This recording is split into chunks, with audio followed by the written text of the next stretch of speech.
Welcome to Hannity. President Obama is imposing sanctions on Russia over allegations of election hacking. I'm Kimberly Guilfoyle in for Sean tonight. Kellyanne Conway and former U.S. Ambassador John Bolton will be here tonight with reaction.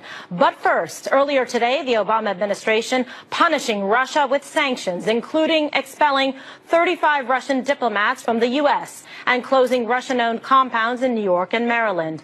Russia is responding by threatening to retaliate and is also saying the move was done to hurt the incoming administration.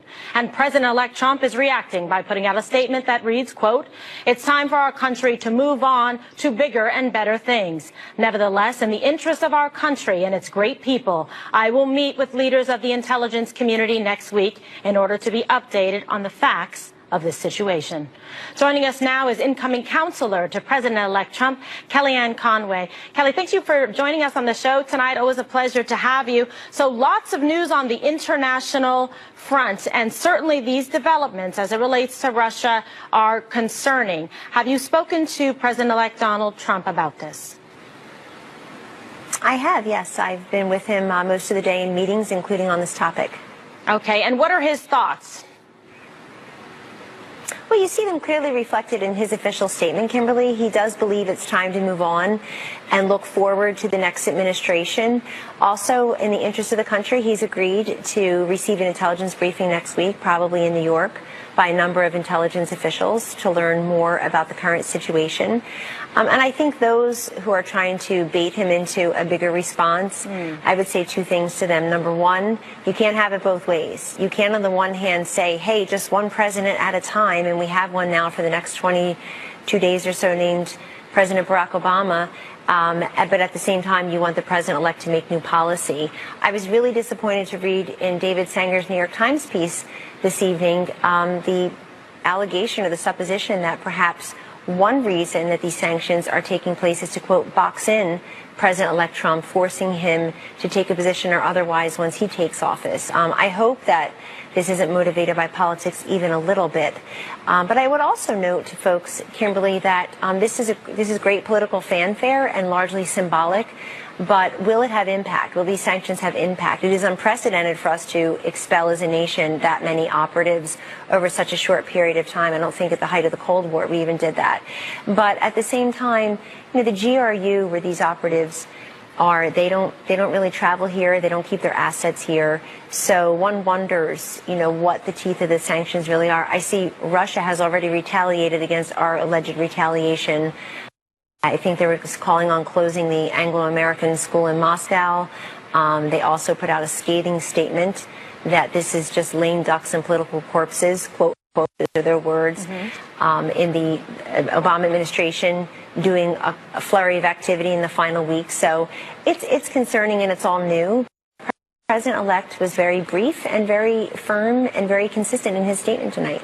All right, what do you expect and foresee for President-elect Donald Trump in terms of his relations with Russia? What do you think will be one of the first steps that he will take? Well, that's a larger question, apart from these sanctions and certainly apart from the current issue at hand.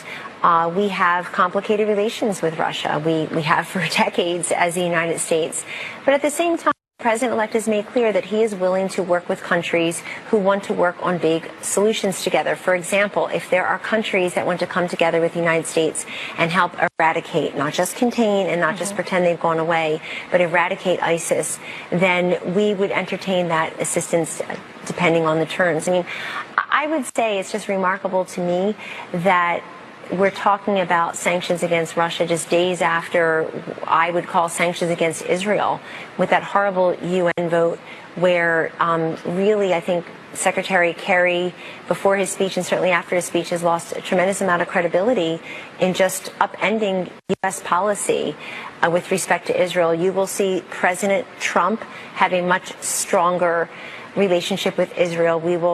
You can't put daylight between the U.S. and Israel diplomatically, militarily, technically, when you're talking about President Trump's administration. So I think just in the last couple of days, you see this flurry of activity by a tough President Obama as he exits office, and I guess is burnishing those last couple of moments, semicolons worth of his legacy. But at the same time, the new president will have an opportunity to re-examine our relationships geopolitically across the globe and make a decision that is always America first in the best interest of America, Americans, our allies, and their interests around the world. Well, it seems already that, Benjamin Netanyahu already has a confidence in developing a very good relationship with President-elect Donald Trump. It seems he's very much looking forward to January 20th and trying to really restore and rebuild relations with Israel, which is a very important democracy and ally for us in that region. It's our greatest friend, our best friend in that region. And, stabilization of the Middle East is a goal for President-elect Trump overall. But we want our friends in Israel to know that help is on the way. And President-elect Trump tweeted that out yesterday. And we heard so much positive response from all across this country, including people who may have voted a different way in these elections. Kimberly, thank you for saying that. They say to President-elect Trump that thank you for even saying, hang on there, Israel, January 20th. Is fast approaching or will be here soon, something to that effect, because it's so important that Israel and the Middle East and the rest of the world know that we will have an incredibly strong relationship between the U.S. and Israel. And Mr. Netanyahu knows that, Ambassador Dermer knows that, and we just want the world to know that. Okay. I thought this vote over the weekend was clearly just remarkable. I mean, it was such a break with U.S. policy, and it was just so weak. Yeah, it certainly is not helping in terms of our relations and really just a departure from U.S. foreign policy as it relates to Israel. Let's talk a little bit about the relationship between President-elect Donald Trump and current President Barack Obama. Did they actually speak yesterday late in the evening, and what was the nature of the call? So President Obama and President-elect Trump spoke yesterday afternoon. Some of us on the senior staff were there when the call was being received, so I know it was in the afternoon. And then President-elect Trump went out and told the media that they had a very productive conversation that was broadly reaching on a number of issues. They spoke at length. They speak fairly regularly, which I think is very healthy for our democracy and very auspicious for a peaceful transition from administration to administration. President-elect said something else last night here at Mar-a-Lago to the press, Kimberly, that I would like to emphasize, which is he said our staffs are working really well together. That is true.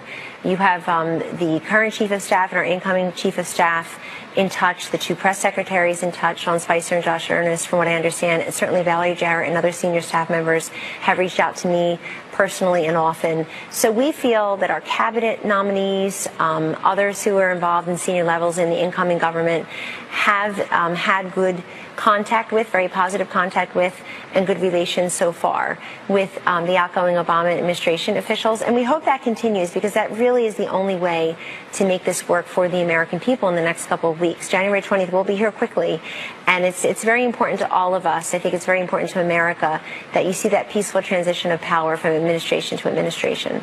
Okay, well, that's good news then also that President-elect Trump feels, personally supported and has this open communicative relationship with the current president, certainly. What would you like to see happen over the course of the next 3 weeks to feel very well prepared and a good position for the start on January 20th? Kimberly, one thing is something, just to modify our previous conversation, is something that the president-elect tweeted yesterday, too, which is he sees some roadblocks sometimes from President Obama. And we do wonder about the rush to do all of these things in the next couple of weeks by the Obama administration, and how that may upend longstanding U.S. policy, as it seems to be, or how it may be, and as the New York Times put it, quote, trying to box in the president-elect. We hope that's not true. Evidence has been to the contrary, so that would be good. What we would like to do is know as much as we can to prepare for those first 10 days, 100 days. We're very excited about the president's agenda. He's put it forward, President-elect's agenda. He's put it forth. Anybody can see. He talked about his 100-day plan on the campaign trail. And you know this guy, he's very consistent, so that hasn't changed. What I will tell you is that I think what I want people to know is that the president-elect is not only is he not a politician, but he's a successful businessman. And what that means as president is the way he has run as a chief executive, successful, brilliant, change-making. Things move very quickly. When you employ tens of thousands of people, when you generate billions of dollars in revenue, when you are accountable for results and you want to deliver on a regular basis, not just when Congress is ready, not just when you've studied it or the commission is done with its work, but he wants to do things very quickly, and I believe he will, because he's very focused and he's been working, around the clock here at Mar-a-Lago, meeting with different people. I think he and Vice President Pence have spoken with over 85 or so leaders on the telephone in preparation. So we want to be as ready as possible to get to work and not just say, hey, we need a couple of months to figure it all out, find our way around the West Wing. This is a man who has always been able to deliver and produce it very quickly, and deliver and produce the way he has promised to, and the way that makes an impact on people's lives. That's what I want to do. I want to make an impact on people's lives very quickly, a positive one. Well, and you're certainly doing that at a great, personal sacrifice and moving with your family. We want to wish you all the best, to you and your husband and your children, on your move to D.C. Thank you, Kimberly. Come and see us. Okay, I will. Take care. Take care. And coming up, more reaction to President Obama punishing Russia over hacking allegations. Former U.S. Ambassador John Bolton is here next to weigh in. Plus, I'm very, very strong on Israel. I think Israel's been treated very, very unfairly by a lot of different people. President-elect Donald Trump is standing firm with Israel after the latest incident with the Obama administration. Israel's ambassador to the UN, Danny Danon, joins us with reaction. All that plus Anthony Scaramucci from the Trump transition team will be here. That and much more straight ahead on Hannity.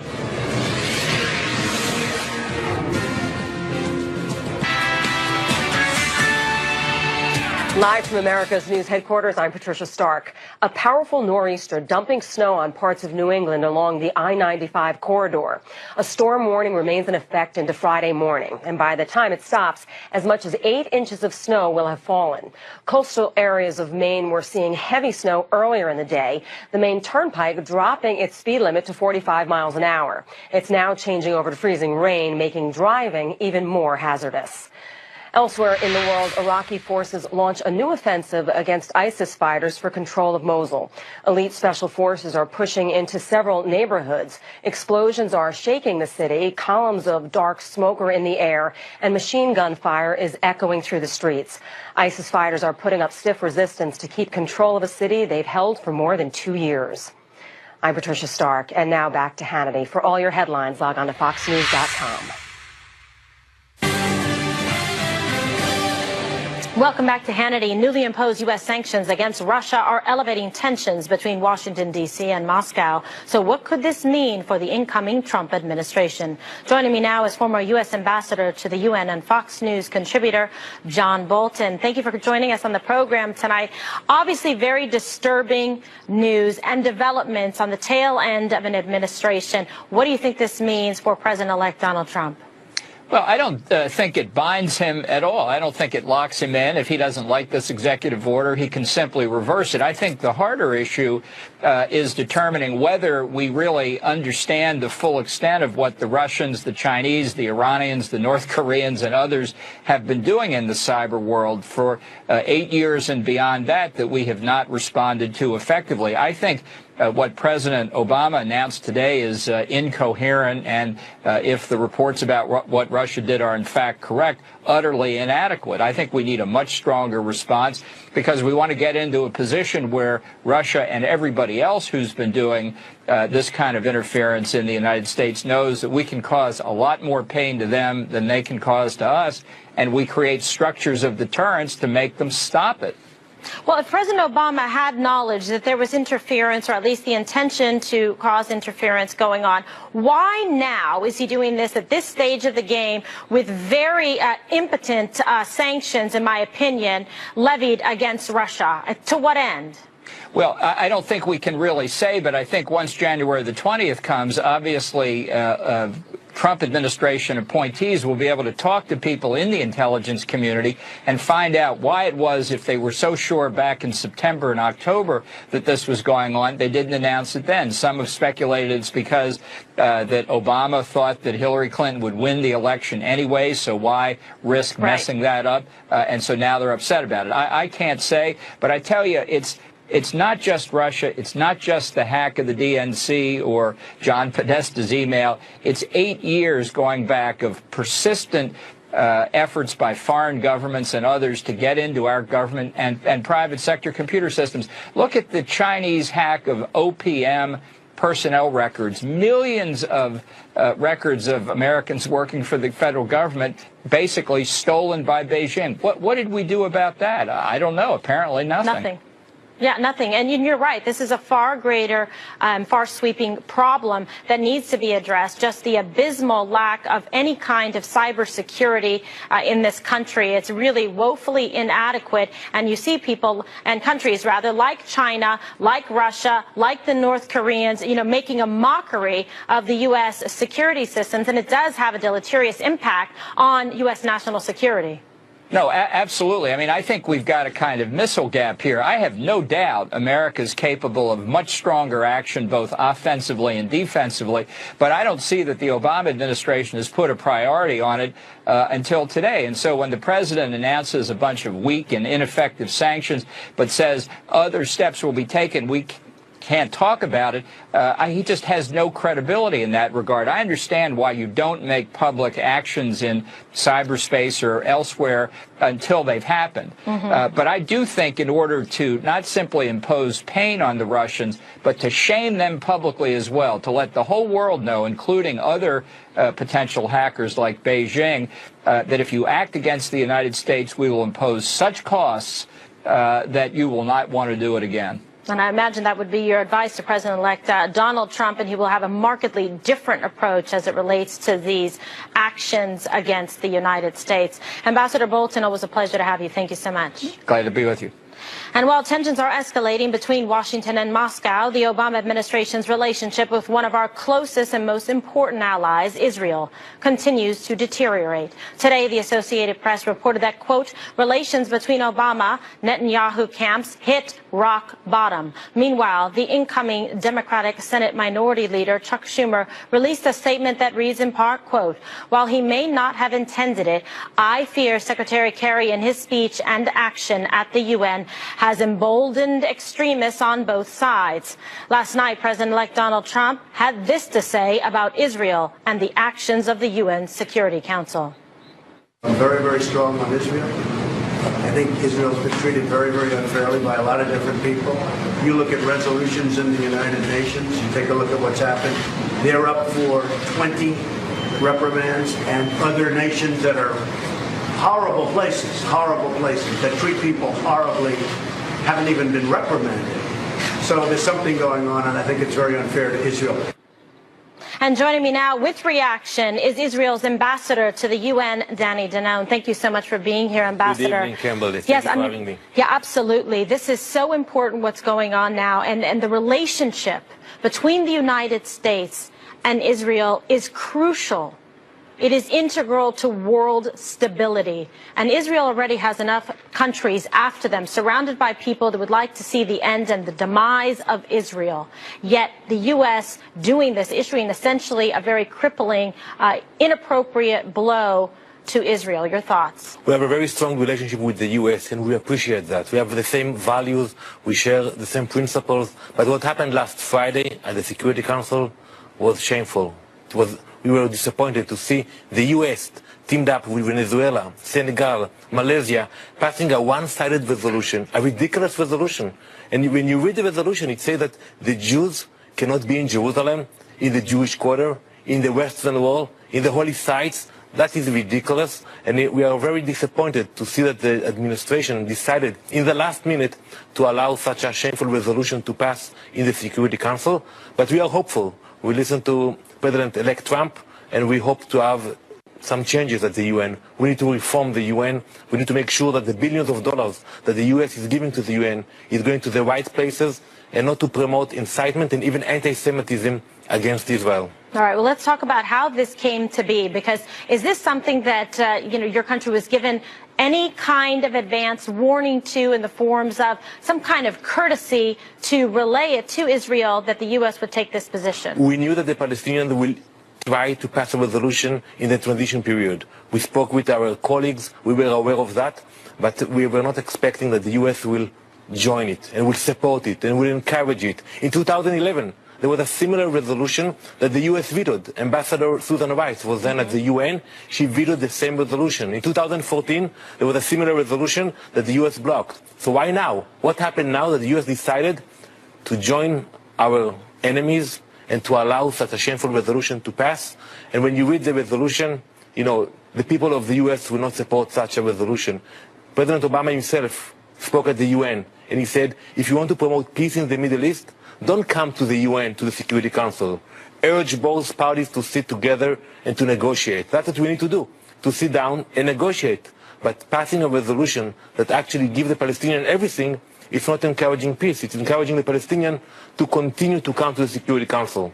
Right, who has also encouraged acts of terrorism and paid people to commit acts of terrorism against Israel. So let's talk about this, though. How is it that there's some allegations that were made that, in fact, the United States was complicit in this, putting forward this resolution during this time? Do you believe that to be the case as we sit here this evening? In the Security Council of the UN, every resolution that is connected to Israel, the U.S. is a pen holder. So you cannot pass a resolution about Israel without the support of the U.S. That was the case on Friday, and we expected more from our closest friend. We expected them to stop this resolution. It's legitimate to disagree about some of the issues, to criticize Israel, but it's not legitimate to choose the venue of the UN when it is so biased and to allow such a resolution to pass. All right. Well, President-elect Donald Trump saying to Israel that they are a friend, they are a strong ally with the United States and will be treated as such, saying hold on until January 20th. So we are looking forward to work with Governor Haley, the new ambassador to the UN, with the new administration, and we are hopeful. We are celebrating Hanukkah, so we are used to such resolutions, but we will prevail. All right. All right. Thank you so much for your time tonight. Thank you very much. Appreciate it. And coming up next, right here on Hannity. We're going to create a prosperous country. We're going to have jobs again, great jobs, not bad jobs, real jobs. And it's going to be something special. President-elect Trump promised voters he'd get Americans back to work. Anthony Scaramucci will weigh in next and later. This morning I watched President Obama talking about Gitmo, right? Guantanamo Bay, which by the way, we are keeping open.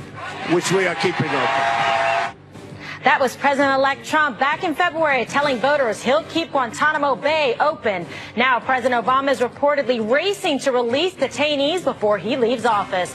Dr. Sebastian Gorka will join us with reaction. That and much more straight ahead on Hannity. Structural reform to create millions of new jobs and rapidly expand our economic growth. We're going to create a prosperous country. We're going to have jobs again, great jobs, not bad jobs, real jobs. And it's going to be something special. As part of our plan to bring back jobs, we are going to lower taxes on American business. And we are going to massively cut taxes for the middle class, who I call the forgotten people. I will never, ever let you down. We will become a rich nation once again. And that was President-elect Donald Trump vowing to bring back jobs to America. And it looks like the President-elect is already making good on that promise. Watch this. Because of what's happening and the spirit and the hope, I was just called by the head people at Sprint, and they're going to be bringing 5,000 jobs back to the United States. And also OneWeb, a new company, is going to be hiring 3,000 people. So that's very exciting. So we have a combination of Sprint for 5,000 jobs, and that's coming from all over the world, and they're coming back into the United States, which is a nice change.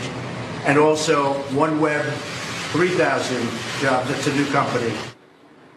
And joining me now, the author of Hopping Over the Rabbit Hole, Trump Transition Team Executive Committee member, Anthony Scaramucci, a man with a lot of titles. Yes. Kimberly, thanks for having me back. I know. Well, it's wonderful to have you back. So this is something that people are very excited about in this country because they feel that they have been left behind. This was an integral part of his campaign and this movement across the country. He spoke to people, rallies that turned up thousands and thousands of people, said, forgotten men and women, you will not be left behind anymore. We are going to put America first. We are going to hire American. We're going to bring back jobs here. And this has been part of the whole framework of his plan for this country. And And listen, he's a great marketer. I mean, he's got so many great skills, but one of the great things is the symbolism of the whole thing. So standing there at Mar-a-Lago and announcing the 5,000 and then the 3,000, he's sending this symbolic message to everybody. You know, Teddy Roosevelt once said about the presidency that there's a bully pulpit there. Nobody's going to use the bully pulpit better than Donald J. Trump.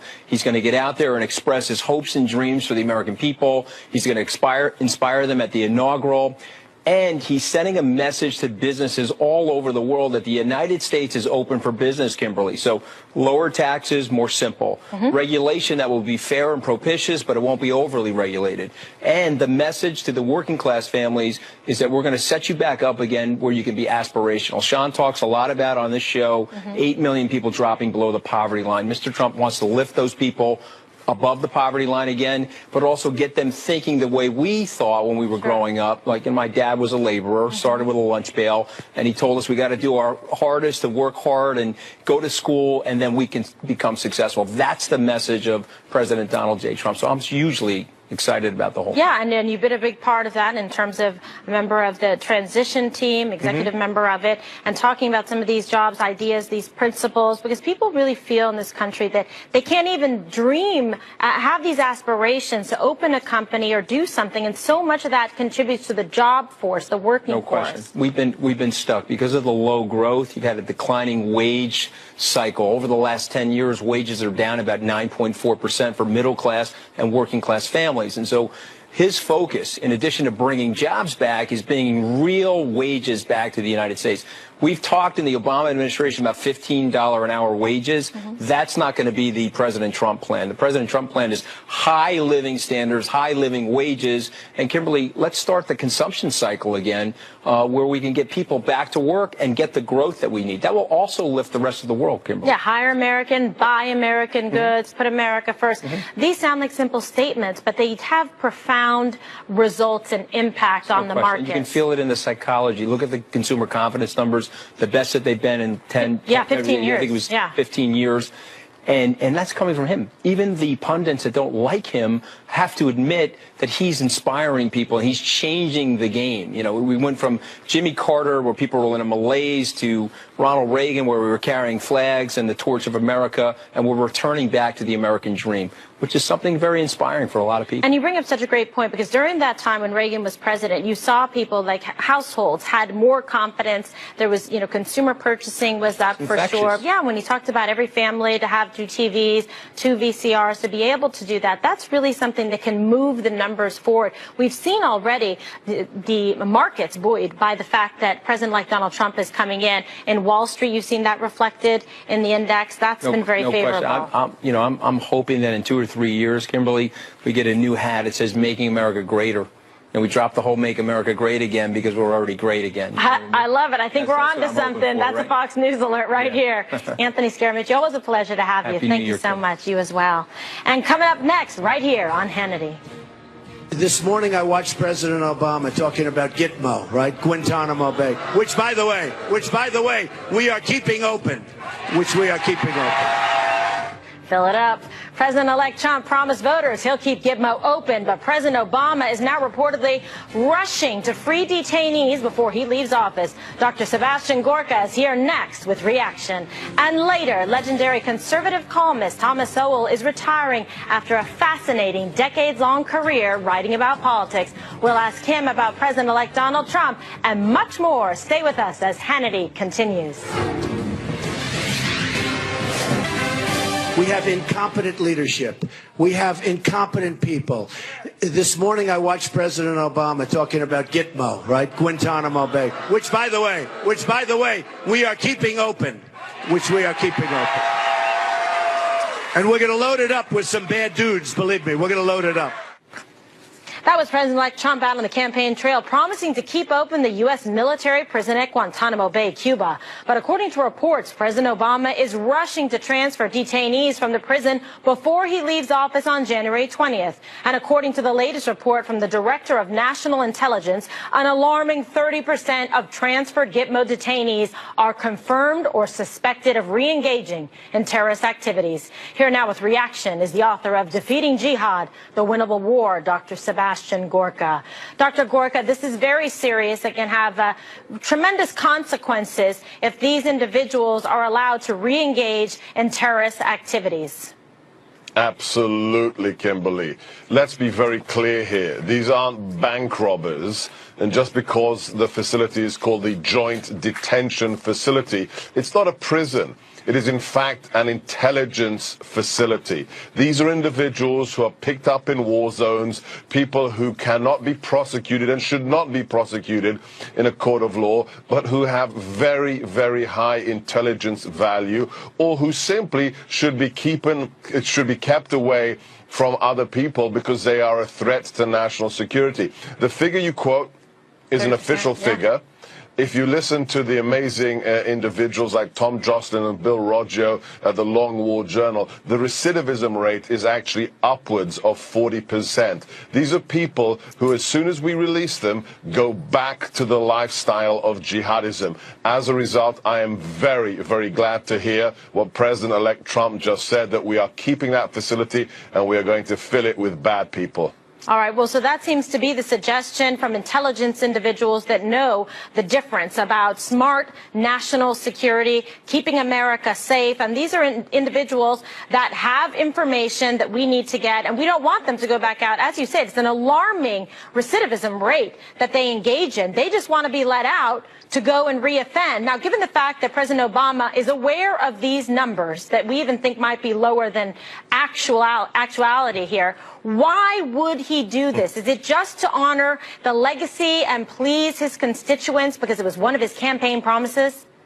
I cannot explain it. It is simply spite. It is ideology. It is, as my friend Chris Plant, the radio host, says, on the left, reality is optional. And this is exactly the same case. These are bad people. They are guilty of crimes. They shouldn't be prosecuted in a regular court of law because they are picked up on a battlefield. They are not prisoners of war because they are in breach of the Geneva and Hague Conventions. As a result, by international law, not by some crazy Bush-era judgment, by international law, we can keep them in custody for as long as we are fighting jihadis. That's the law. Why we want to release them? The Lord only knows, Kimberly, why Obama wishes to release them. I think he is desperate once again to fulfill the promises. Remember, do you remember that photo opportunity where he was signing the decree to close Gitmo the day after the inauguration? What does it look like if 8 years later he can't do it? So he's embarrassed. Maybe it's just as simple as that. Yeah, well, that's the problem. So it's his own ego and him worried about being embarrassed and putting that ahead of American national security. And what troubles me is who's making these decisions about who should be released and who should be transferred and where they are ultimately put. Probably people like Ben Rhodes, an individual whose qualifications are a master's degree in fictional writing. I mean, you can't make this stuff up. If you read this in a Tom Clancy novel, you'd say he's lost it. This is just completely unbelievable. But this is what's happening. It is the incredibly dangerous cocktail of arrogance mixed with ignorance. That is the explanation for the last 8 years of disastrous Obama foreign and national security policy. Yeah, and you heard Ben Rhodes making comments about this in addition to making the comments about Israel and the UN Council. And it's unbelievable because somebody who's like basically writing Harry Potter type of stuff is deciding U.S. national security. That ought to alarm everyone. Remember, Kimberly, it's not about the truth. It's not about national security. It's about the narrative. It's about spin. The White House, for the last 8 years, has prioritized spin and false narrative over the truth. It's time America gets back to protecting Americans and to the principles of the founding. You're absolutely right. And Dr. Gorka, I think about the many terrorists that were released, dangerous terrorists, like you said. These aren't the, run-of-the-mill stealing bubble gum from the Walgreens. These are people who want to commit acts of jihad internationally and bring the downfall of the United States, Western civilization, and anyone else that they can get. And it's unfortunate to me when I think about it, as we sit here and talk tonight, that they're out there, so many of them that this administration has released, planning and plotting and recruiting on our U.S. dime. Just think about the fact of the matter. You're so true. You're so right. In the last 2.5 years, since Abu Bakr al-Baghdadi declared the caliphate from the Grand Mosque at Mosul, a city that we used to own, our Marines, our privates bled to actually hold and capture that city. Since he declared the caliphate, we have killed or arrested 125 ISIS terrorists in the United States alone. Not 25, not 35, 125. The threat is real. The threat is here. From Christmas parties in San Bernardino to marathons in Boston to Marine Corps fun runs in New Jersey. This is the reality of what a leaderless world creates. It is time for America to find its place again, and I truly expect, having met Mr. Trump, having worked with General Flynn, that all of this is going to change on the afternoon of January the 20th, 2017. All right, Dr. Sebastian Gorka, the author of Defeating Jihad. Thank you so much. Thank you, Kim. And coming up, legendary conservative columnist Thomas Sowell is retiring, and he joins us next to reflect on his truly remarkable decades-long career. Plus, we'll ask him about the incoming Trump administration. And later, after terror attacks in Europe, New York City is increasing security for the massive Times Square New Year's Eve celebration. Rick Leventhal will have a full report later tonight. Stay with us as Hannity continues.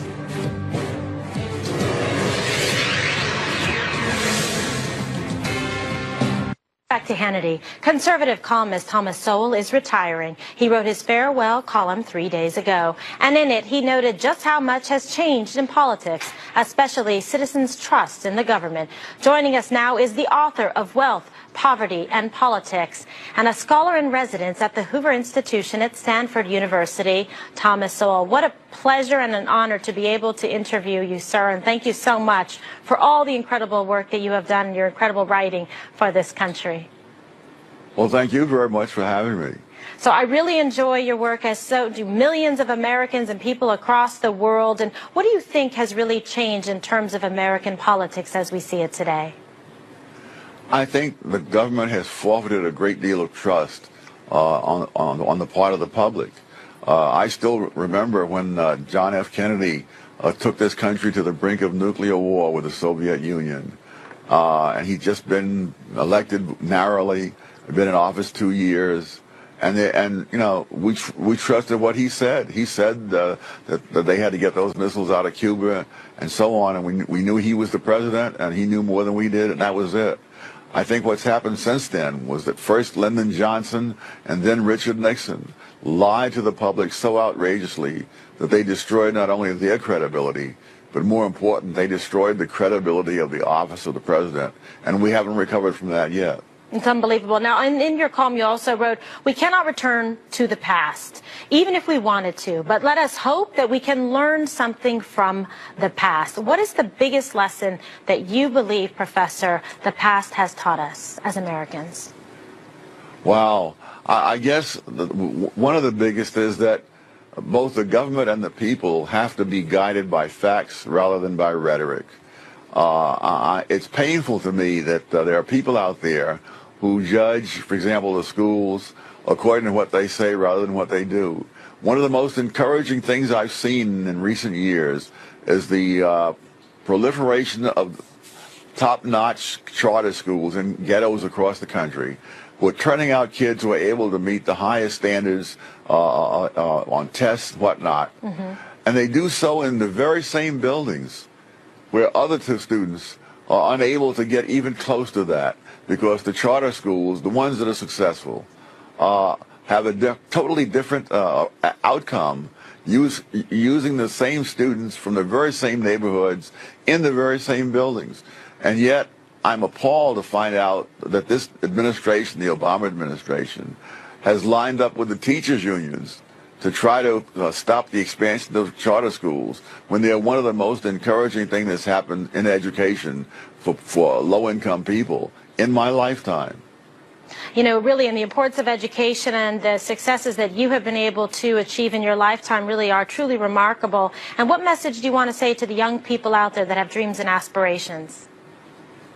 My heavens, try to get into one of these schools that actually teach rather than the usual kinds of public schools where they just while away the time and are concerned only with maintaining the jobs of the teachers. Yeah, it's very important, I think, to be able to get that, education. You yourself has multiple degrees, and it didn't come easy because you came from a family background that you didn't even have running water, electricity. You fought hard to get that education, to educate yourself, to be able to reach millions of people. And so we want to tell you, just on behalf, really, of a grateful nation, we thank you for all that you have done for this country to really open up our eyes and our minds to what's going on in the world. Thank you so much. Thank you. And coming up, New York City is beefing up security to protect the more than 1 million people who are expected to ring in the new year in Times Square. Rick Leventhal joins us next with a full report. Stay with us.